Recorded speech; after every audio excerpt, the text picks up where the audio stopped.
Countdown to Eternity starts now. Well, hello, my dear brothers and sisters. I want to welcome you to another episode of Countdown to Eternity. And we got a loaded episode for you. I got to tell you, we have a lot of stuff that we're going to talk about. We are going to talk about war breaking out in the north in Israel. We are going to talk about P-Diddy for a few minutes. We're going to talk about Elon Musk. We're going to talk about some craziness that's going on that front. And by the way, we should probably talk about your conference, Tommy. This is an important one. Tell us about the upcoming End of the World conference. Well, let's just start with the name, right? So, and James is speaking at it, everybody. I am. We have a great lineup of speakers that are not your run-of-the-mill prophecy conference speakers, because I wanted to just really step up the ante a little bit on some things that we don't normally get to talk about, but it begins the Friday after the election. So I'm thinking, hey, to a lot of people, it's going to be the end of the world. So let's just call it the end of the world. We know it's not. We know Jesus is coming and there's going to be his new world, which is going to be great. But let me tell you, man, things are going to be rocking and rolling after November 5. No doubt. So we have a great lineup of speakers. I'm looking at some of these names, bro. Eric Steckelbeck, Alex Newman, John Holler, Seth Gruber, Todd Hampson, Allison Steinberg from OAN. OAN, right? Or formerly OAN. Of OAN. Bro, Jeff Morgan, Jeff Kinley, Oliver. I said Oliver, because I'm reading off a list. Oliver Melnick, Olivier, our dear bro Olivier. Yeah, wasn't he just on your program, Olivier? Yeah, he has, bro. We took a run at Kaddis because she deserves to have a run taken at her. Darn right. Candace Owens has become one of the largest disasters in the conservative movement that I think I've ever seen. Terrible. And she has revealed herself to be a grifter. She's a grifter. She's like going off the rails on weird stuff. Yeah. It's weird. Stuff. Yeah. And then Tim Thompson, Brandon's coming. That's going to be good. I love Brandon. You and Brandon finally get to speak together. No, we spoke together before. Oh, Huntington Beach. Yeah, we spoke at Huntington Beach. And then Bill Federer, that's another guy that's an honor to be able to speak with. He's great. David Tall. Anyone know who that weirdo is? And one that's not on there that is going to be on there, just haven't put him on his picture up yet, is Dan Cohen. Formerly with Newsmax, now with Real Life. Yeah. He's on Fox Network, Real Life. No, I know who Dan Cohen is. That's going to be interesting. That's really cool. It's going to be a great time. He's going to give you an idea about what's going on. So I wanted some messages that people really, really need to hear that you're just not getting. So Dan Cohen, for example, he's come from Israel. He's speaking on the spirit of Amalek. Just give you an idea. Seth Gruber is going to be talking about Molech. So we're getting into David Tal. Obviously, will be doing some updated what's going on with the IDF. You're going to bring all the different things that you do with the geopolitical things. Yeah. Oh, yeah. Brandon and you will have some similar things to really be able to build on each other. It's going to be over the top. And Eric Stackelbeck, to have him for the first time at one of my conferences is great. Eric is such a warrior, man. Yes. I keep saying this about Eric. Eric does the kind of work that all pastors should be doing, but they don't. Did you know Eric likes you? Yeah, I love Eric too, man. Eric is wonderful. He does. He told me he does. Can I tell you something about Eric that blew my mind? It just, I didn't even know who Eric Steckelbeck was. And then I got a call from his office where he said, "Hey, James, we'd like you to come on our show to speak on, I think it was AI, something AI related." And I walked up to somebody and I said, "Hey, this guy, Eric Steckelbeck, is asking me to be on this show. And then shut up, dude. They're laughing at me. Shut up, dude. It's stupid, bro. Eric's not calling you. That's dumb. I'm like, bro, I don't even know who he is. And they made fun of me. They're like, how do you not know who Eric? Listen, I'll tell you why. You're too busy looking in the mirror. That's why. It's like, I know. I've been following Eric Stakelbeck for like 20 years. Dude, I did. As of a couple of years ago, I had no idea. And then I watched one of his YouTube broadcasts, and I'm like, where the heck has this guy been? He's been everywhere you're not. Listen, he's wonderful. Hey, you need to know this too. He's probably watching this right now. Oh, well, well, but I want to say this. He blew my mind because I started binge watching a lot of his videos, and I'm like, this guy literally has his act together. He's not blowing smoke. He really knows what he's talking about. And then I was like blown away once I finally got to talk to him, to find out that he actually watches me on a regular basis. I'm like, I got a guy of that caliber that watches me on that. And because he's really amazing. Like, I really, really like Eric. I really look up to him. He told me, huh? He told me he watches you because he wants to know what not to say. Just kidding. That was funny though, wasn't it? No wonder why he does so well. I was kidding, everybody. Just so you know, but he did tell me he watches you. He loves your program. He's super. Funny thing is, he's super connected and he's very effective. He's a great communicator. He really, truly does understand the heartbeat of what's happening in Israel. Like, he's no dum-dum. Yeah. Oh yeah, he knows it better than a lot of Israelis, bro. I know he does. Yeah, I mean that. So he's coming. So yeah, that's going to be awesome. I picked these guys who can really bring what is needed to bring to the table things that we aren't getting. We're just not getting overall on YouTube or anywhere. And I wanted to say, okay, let's take it up to the next level. Yeah. So that's why I handpicked these guys. Yeah, and boy, you handpicked some doozies. I can tell you that right now. There's a depth in there that's just going to be fantastic. I mean, William Federer, probably one of the greatest American historians alive. Yeah. Yeah. I mean, it's good. Yeah, it's going to be a great time. And I definitely am honored to be amongst them. And then this guy that's pretty wild and out of control sometimes, Tom Hughes. He's coming. I wouldn't listen to that guy for nothing. Dude, that's going to be wired. When you speak at conferences, bro, it's a different world. It's fun watching you speak at conferences. It is fun to speak at conferences. Because it's like you're wired.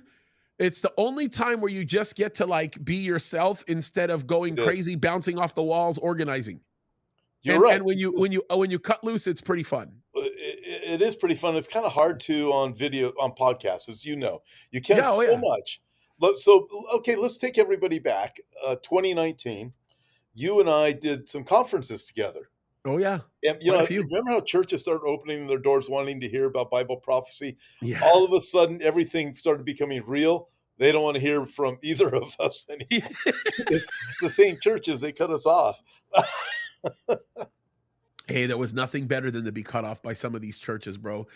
All it did was just solidify the position that God has put us in and show us what's really going on, bro. We're literally in the last days. How can you not believe that?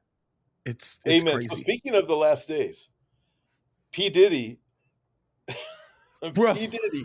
I know we're going to go to Israel in a few minutes, right? But P-Diddy, James. Okay, so right now, as far as we know, P-Diddy is still with us. I can't believe that he's still alive. Bro, we just have to leave it like that. It's wild. Now, the time that we're recording this is Monday. So maybe by the time people hear this on Wednesday, it'll be all over the news, Yeah. P-Diddy tripped over himself and, went in a cardiac arrest or something. Who knows? I mean, I hope not, but hey, it's bad what they're doing right now on that P-Diddy thing. There's so much that people know. Like, did you hear that Usher, I guess apparently, not that I follow him, but I was told this, he deleted every single post he's ever done on X and then Almost immediately after he deletes all of those posts, Elon Musk gets on there and says, when I bought Twitter, I never thought that it would be, he says something to this effect. When I bought Twitter, I never thought that it would be an open crime scene. Yeah, no kidding. Like, holy smokes, dude. Well, I mean, you're looking at this. All right, so Jeffrey Epstein isn't with us anymore. This is threatening to be much bigger than that was going to be. Oh, yeah. Oh, yeah, bro. Oh, yeah. There's people that are already proactively responding. Like Yes, he's in custody and people are losing their minds panicking right now, bro. Yeah. It's just absolutely wild. It's wild. And then there are people that are coming out that had some kind of association with him at one point or another, made contact with him, that are all excited about it because they all shunned him. Like they all just said, I want nothing to do with you. Like Mike Tyson's one of those guys and a few others. It's like, okay, we'll see what happens with that one. Oh, speaking of, I saw a video with Mike Tyson. He's sitting on this. Did you see that? Sitting on the sofa, and they're both. Yeah. I forget who was doing the interview, and Mike Tyson's like, "Get your hand off me! Stay away from me!" Yeah, like you're gross. Oh yeah, oh yeah. I think Denzel Washington was one of those. Like, hey, oh yeah, I want nothing to do with you. Yep. Yeah. Yep. Yeah. Pretty much anybody who has a fear of God would want nothing to do with P-Diddy. Yeah. Oh my goodness. Okay, well, we've wasted enough people's time talking about that nonsense, even though that's going to amount to some big things. It's reflective of an ugly culture that we live in, and something that certainly is what we know we are seeing as the days are getting darker. But bro, we have to talk about Israel. You want to bring everybody up to speed on what's going on? I think everybody kind of knows already the gist of what's happened with the pagers and the radios and all the other things happening. Let's talk about that for a minute. Yeah. Okay, so we understand that Israel did what I believe was probably, without a doubt, the most strategic and amazing military operation ever in the history of the world. Ever. Oh yeah, absolutely. And to be able to really target the individuals that they targeted without this massive civilian casualty, no matter what AOC says, it was absolutely it's amazing what they were able to do, what they were able to pull off. Okay, so they do that. That puts Hezbollah and Iran on their heels, but it's a huge embarrassment. Huge embarrassment, especially for Iran. Okay, so what happens? We know over this weekend, rockets start flying, but Israel gets more on the offensive. They start targeting all these different places in Lebanon. As of right now, they hit over 1,000 targets in Lebanon, I think, just in the last 24 hours alone. That's right. And they're just absolutely devastating Lebanon and devastating Hezbollah. By the way, Lebanon, before Hezbollah got in there, was a predominantly Christian nation. A lot of people don't know that. Bridget Gabriel's Lebanese. She was raised in a Christian home. It was Christian and Muslim, but it wasn't this form of Hezbollah. Another thing, James, you well know, but most people don't know, even that study Bible prophecy. So Hezbollah is launching rockets into Nazareth, which is almost 100% Arab Muslim. They're launching rockets into Haifa, which is mixed Arab and Jew, Israeli citizens. They're launching rockets near Galilee, which is also same thing. It's mixed Israeli Jew, Israeli Arab.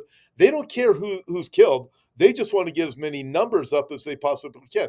Hence, they had the drone attack on those 12 children, about 2 months ago.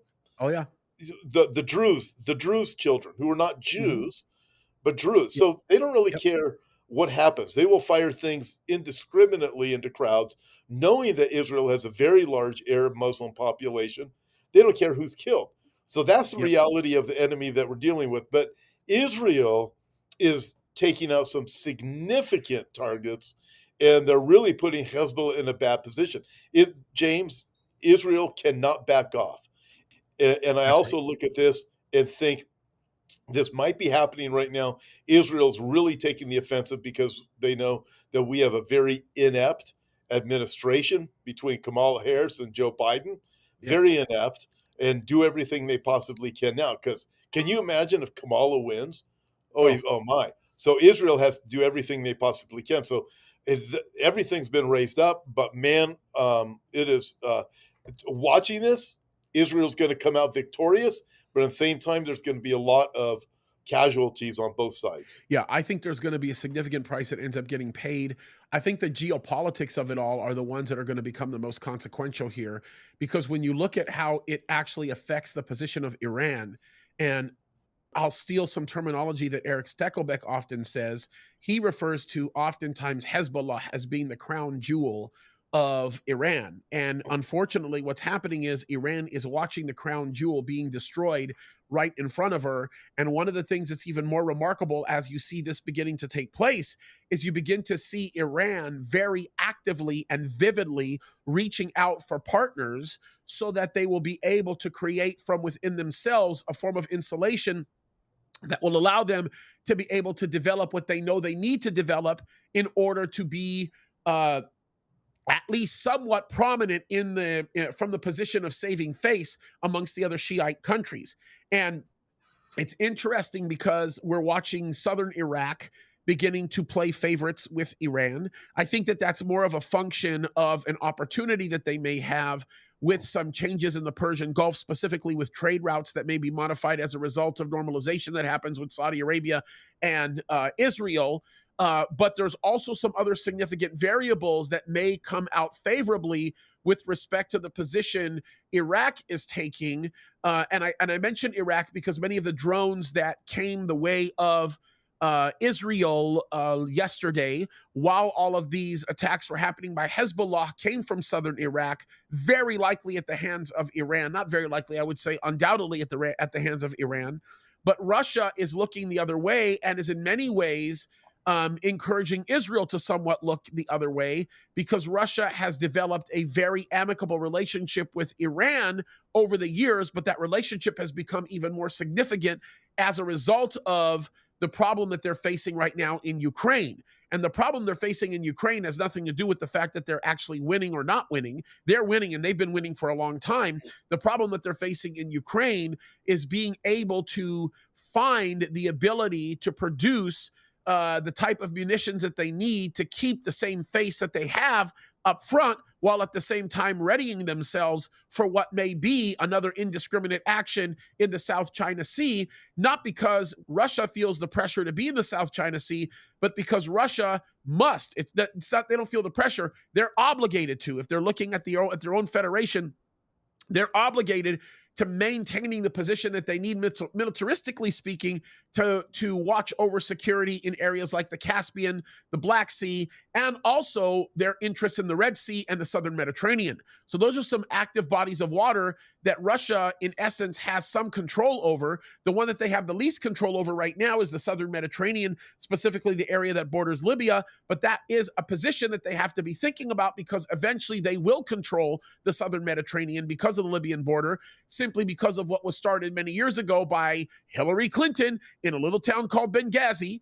And when all of that happened, especially when the civil war that took place in Lebanon was solidified, or not Lebanon, sorry, in Libya, was solidified by the assassination of their leader, which, by the way, the United States of America did, then it became an open game for the civil war that had ensued. And keep this in mind, Russia learned a whole lot about what happened in Afghanistan from many years ago, and they've taken all of those lessons, planted them in Libya, and they're winning. So you have a situation where Russia is actively in the Red Sea. You have a situation where they're actively influencing the Yemeni Houthis at the hand of Iran. You're looking at a situation where Russia is nodding their head at Israel with respect to what they're doing in Syria, because Syria is becoming the inconsequential player that is pretty much being the rundown mat. Damascus is on its way to being destroyed eventually. We know what's going to happen if it matches anything like what's going on in Aleppo. And when you begin to examine what's happening on the North African continent, you begin to realize that what's materializing is really, really scary, because what I did not mention is I did not mention Tunisia. I didn't mention Algeria, and I certainly didn't mention Morocco, even though Morocco has a very, very friendly disposition towards Israel, not just simply because of the normalization agreement that exists with them, but because of Israel's recent stand when Bibi decided to become very political and make the statement with Israel standing in solidarity with Morocco concerning what's going on with the division that's happening in, and it's not a division, it's a full-out war, what's happening in Western Sahara, which of course is the little country that's just south. I'm saying that sarcastically. It's a little country that's just south of Morocco that is on the North African continent, or the northern portion of the African continent. And I think that it's a really, really remarkable set of very extreme circumstances, one that positions itself very carefully for there to be an amicable and close and secure relationship with everybody and Israel for the purpose of economic benefit, while at the same time the position of America and China gets weakened. By the way, if you haven't seen or paid attention to, there is a skirmish that's about to happen between Japan and Russia over some airspace violations that are taking place, and it has literally everything to do with the position of China. So I suspect that Russia is going to keep its prominent position in the Pacific, especially because of our abandonment of the Pacific, and it's going to create another condition where the submarines are going to rule and reign supreme, and we're going to find ourselves in a unique situation where we have exactly what you've been talking about, Tommy, and that is a powder keg ready to blow. That's what we're dealing with right now, and everything that I've talked about is just the scratch of the surface. You could mention anything that I just mentioned to you and ask me to dig into it deep, and the implications of all of it are significant. Don't even get me started with what's going on with the countries that surround that Lake Chad area in Africa, especially because of the abandonment of the United States of America of that base that's in Chad, and of course the problems that we've had in Nigeria and Niger, especially when you start dealing with the rebels that are running that area, who've basically told the United States of America to get lost, and the United States of America said, okay, we'll do exactly what you say.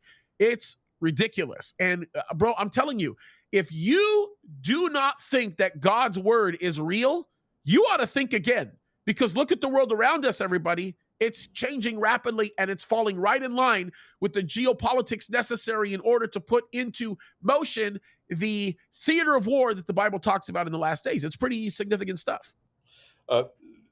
Indeed it is. You look at it and you go, how could these things have been predicted 3,000 years ago in the Bible? And yet everything is coming about to the place where all the geopolitical alliances, like they are now, are pointing to the fulfillment of those Bible prophecies from 2,500 years ago, 3,000 years ago. No one could do that but God. James, we need to get into the China conversation, I think, pretty soon. We've had fun before, but I want to go here for a minute, all right? So when I look at Iran, you see what's going on. Iran is going to get embarrassed. You already mentioned what's going on with Hezbollah, their crown jewel, their huge asset. Ismail Haniyeh. Yeah. So you look at that. Iran's getting embarrassed. Iran is going to become very vengeful. Iran knows they can't go against Israel head to head. If Iran does too much against Israel, Iran is going to be eliminated. So I just don't think at this point Iran will risk everything to go against Israel. And they're being humiliated. What are they going to do? I believe after we get through the current war, Iran is going to strengthen their agreements, their alliance with Russia. Russia doesn't want to be humiliated anymore either. Yes. So you have these leaders in these nations that are going to be very vengeful. And guess what? God tells us in Ezekiel 38, I'll put hooks in their jaw, I'll turn them around. He's going to bring them out of Ukraine and down into against Israel. But Iran never is going to want to lose face again against Israel.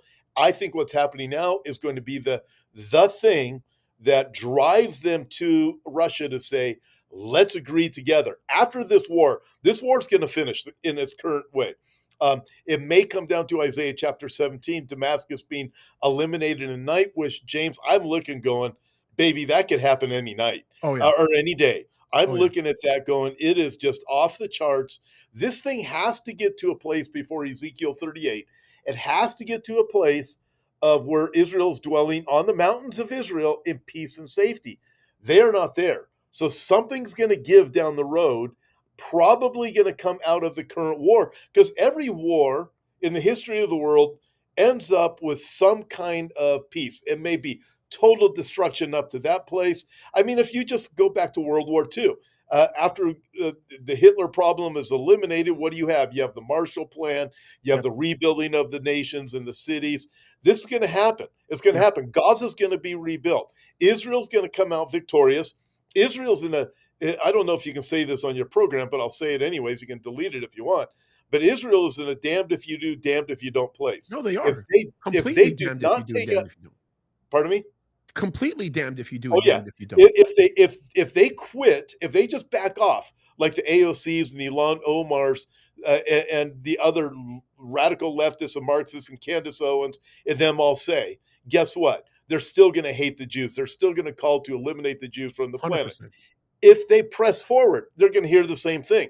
So they're going to press forward. They have to press forward. Israel will come out victorious. I don't know when, but they're going to. And there will be some kind of peace that's going to be laid out there. Could it lead to the peace of Ezekiel 38? I think it's quite possible. I'm not going to say it will, but it's quite possible. But I will guarantee you, Iran does not want to lose face again. When this is over, Iran's going to be so embarrassed. They're getting more embarrassed every day Yeah, by that's this right. little tiny country. That's right. Little tiny country. That's They're right. getting more embarrassed every day. So on the flip side of this, come out 10 weeks from now, 2 weeks from now, 6 months from now, whenever it is, Iran is going to, just because of the vengeful thoughts, we're going to go against Israel, but we're going to have to do it with Russia and all these other nations at the same time. Israel will not be able to stand. Well, guess what? Israel will get the victory at that time. God will get the victory. He'll give it to Israel. Yeah, and you're 100% right on all of this. You mentioned Damascus. This is interesting. I have been made somewhat unpopular, and there are people that have tried to discredit me when I've made this statement, but I stand by it, and I think I'm right. I don't think I'm wrong. I talk about Damascus, and I say Damascus is a slow roll. The destruction of Damascus is a slow rolling process. Now, everybody conflates what I say with Damascus being a slow roll process and the terminology that we see reflected in Isaiah with Damascus being destroyed suddenly. I still say it's a slow roll because if you think about it, the picture that I am trying to create is the fact that Damascus, Aleppo, and many of these other cities that are important and significant in Syria are being pummeled on a regular basis. When you hear about Damascus getting attacked, it's like, yeah, that happens every other day. It's one of these things that continues to happen. And what's basically happening is it's a pummeling. It's a weakening of the infrastructure. It's a weakening of the infrastructure. Eventually, what's going to end up happening is the ability to be able to rebuild in any level of calculation or with any level of calculation is going to be completely destroyed. It's going to be diminished. So the moment that you have the infrastructure that surrounds a city as significant as Damascus being completely removed, when it gets bombed, when it finally does get destroyed, there's going to be no picking up from it. The infrastructure is going to be a dead one. And it's not anything that should surprise anybody when we see this. And that slow rolling is already happening right now. When you look as far north as the northern portion of Syria, all the way into the Golan Heights portion of Syria, when you start going into the airport area of Aleppo, when you start getting into all of the areas that are in and around all of the more important let's just call it governmental cities that surround this, you have to understand Damascus is weakening by the day. And it continues to weaken by the day. Russia knows it. The rest of the international world understands it. And that's why more and more and more, Syria is becoming inconsequential in the sense that it is literally becoming the playground. It's becoming what used to be the in essence, the world's modified, somewhat DMZ is becoming the actual theater of war that is going to become the pathway to all of the attacks that we see coming. And this is exactly why we understand the attacks that are coming from the north in Ezekiel 38, using Syria as the pathway, especially when we consider what could happen with respect to the Golan Heights and the potential of all of that to take place, especially when you look at the connectivity with Syria into that portion of Lebanon that cuts you directly into Beirut and so on and so forth. So this is all stuff that should not be a surprise to us. And I do think you're right. I think it could happen at any moment. And I think that Damascus is very close to becoming in a position where if it were to be completely just blown off, then there'd be no repair. There'd be nothing. You would not recover from that. And I think that's a very important distinction to understand. Yeah. So I would agree. You can see Damascus in the slow roll right now. Yeah. But we do also know, and I believe this is what you're saying, which I would agree with, it will happen in one night. It'll be Yes. Oh, yeah. nighttime in the Mideast. Suddenly. It'll 100%. finally be eliminated. Yep. But it's a slow roll right now. It's like every Yep. day. Every Yep. day, it's just worse and worse in Damascus, but suddenly it'll be gone. Okay, with that, also in Syria, I find this very interesting, James, because this this is a prophecy that's missed. I know you haven't missed it because you and I have talked about it. In Yep. Ezekiel 38, verse 7, when Yep. it comes to Russia, Yep. Russia, Rush. Yep. um, Yep. what does the Bible say with Gog and Magog? You will be a guard for all of the troops that are coming against Israel from the north, and also even from the south. So that would include Libya. Russia 38 verse 7 of Ezekiel says, and be a guard for them. That Yep. is what has happened in the theater of Syria. 100%. It's not a listen. It was the evil of Obama and the evil of some of the presidential administrations that pulled out of Syria and created a vacuum that brought Russia in there to be there. But God said this is what is going to happen. It was necessary, and God used these evil men in order to bring in the military and geopolitical alliances that are necessary for His word to be fulfilled exactly as He says, which also shows the sovereignty of God. Because these men think they are doing their own will. Obama, the Biden administration, Bush's before them, we are doing our own will. We're doing the will of men. No, you aren't. You're actually fulfilling Bible prophecy in the same way that Judas fulfilled Bible prophecy. 100%. You are fulfilling Bible prophecy. God is sovereign. He has trumped you, and He put it in your heart to create this vacuum, to bring in Russia, to be a guard for them, because God will fulfill His prophecy. And ultimately, it comes down to the glory of God. God says, I will be glorified, and He will give Israel that victory. When Iran says, now's the time of vengeance, when Russia says, now's the time of vengeance, God says, bring it on. It's going to look like the end of Israel, and God will save them. 100%. And it's a brilliant observation that you're making, especially when you take into account recent history. Like when you look at almost immediately when Biden gets put in office, and that's what I'm going to say. I'm not even going to talk about the conditions of the election. I'm just going to simply say God orchestrated Biden being put in office because God has a way of executing His judgment when the nation basically rebels against Him. But I will just say this. Biden comes in office, one of the first thing that he does is has a close meeting, a very, very friendly meeting with one Vladimir Putin. And in that meeting, what he does is he reverses the Trump decision to put a stop to the Nord Stream 2 pipeline being finished. He says, you go ahead and do it. And by the way, as a favor, in return for me allowing you to finish Nord Stream, I want you to handle being the gatekeeper in the Middle East. That's in essence the deal that they made. So that's when his prominence in Syria became a bigger issue.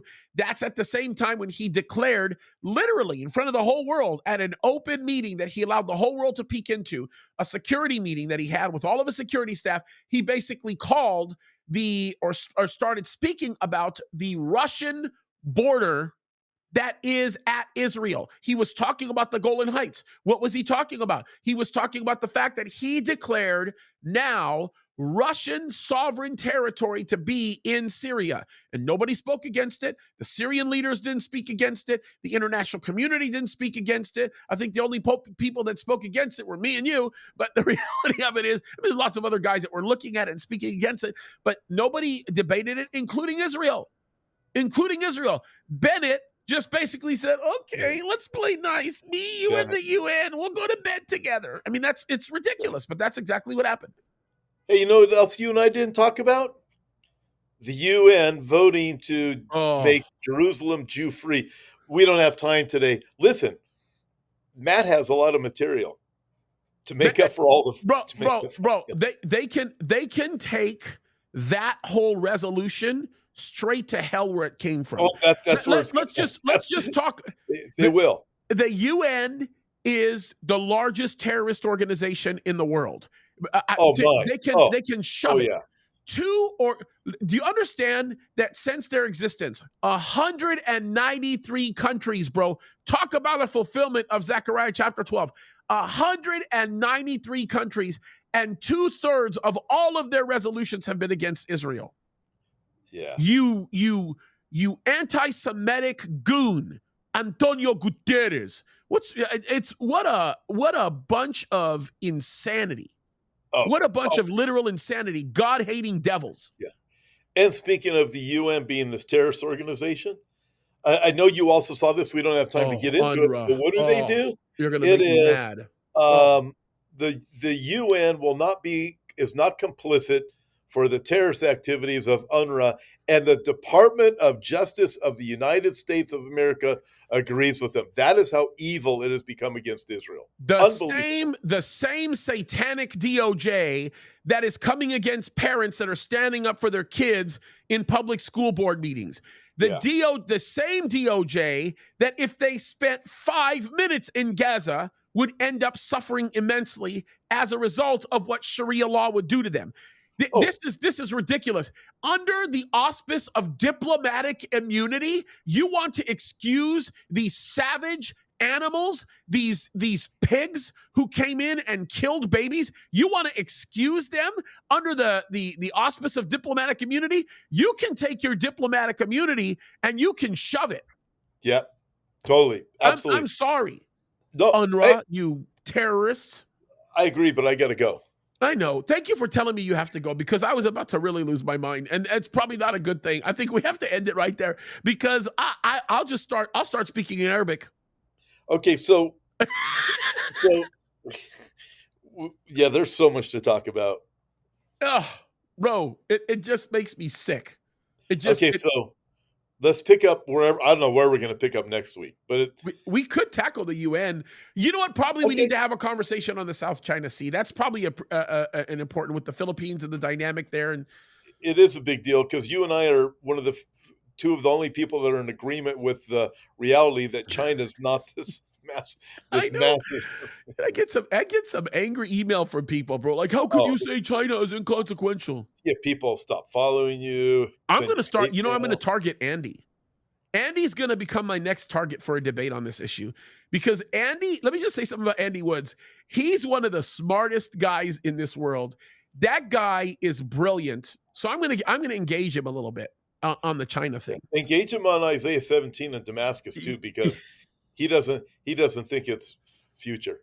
He thinks it's all over. Does he say that about Damascus? I know that he says that about Psalm 83, and then I agree with him on the Psalm. He says it about Damascus too. Oh, that's interesting. I have to engage him on that one too, because he's so really brilliant. Check this out. Maybe we can talk about this. Remember, I'll be in Israel. I want to film with you while I'm there. So look at this. Can you see that? I can't. Let me see what does that say? Oh my goodness, bro. Can you read it? Oh my goodness. Dude, I want them to take advantage of that. Who made the offer? It was on Let My People Know, the New Tolerance campaign. I hope one of them take him up on that offer. Isn't that great? Go do that. Go right. Do Han Yunis. I'm ready to put money into it. Go to Han Yunis. Go do it right there. The New Tolerance campaign said it secured commitments for $1 million and will begin publicizing the offer with mobile billboards circulating around Columbia University, the headquarters of the Human Rights Campaign in D.C., and UCLA. Dude, that's brilliant. It is great. I want to see. That's brilliant. Yeah. And I want to see the video if they end up taking them up on that $1 million. What I want to do, I want to watch. I want to get some popcorn and watch. Oh, yeah. That's bring out the popcorn moment. Bro, you know what? We'll play the video and translate what they're saying in Arabic. There you go. Hey, I got to go. They're already going to be starting on the Allahu Akbar. I got to go. You're wrong. You're getting me all crazy. You're getting me all riled up. And you're like, I gotta go. I gotta go, man. I gotta go. We need to play back the last 15 minutes of this so we know where to start next week. Okay, we'll do it. Okay. All right. All right, bro. I love you. Okay, love you too. Guys, we do sincerely hope that you enjoyed watching this or listening to it as much as we have enjoyed making it. And boy, have we enjoyed making it. We love you guys. Thank you for joining us for another episode of Countdown to Eternity. On behalf of my dear brother, the great Tom Hughes, We also want to encourage you to go to hopeforourtimes.com. Take a look at the conference that's coming up. It's the End of the World conference. We are excited. Great people going to be there. Wonderful, wonderful time. If you cannot get seats in person, which I highly advise you to try to get them, make sure you buy the online tickets. It's going to be a great time. We're all looking forward to it. We love you guys. God bless you. Keep fighting the good fight. See ya.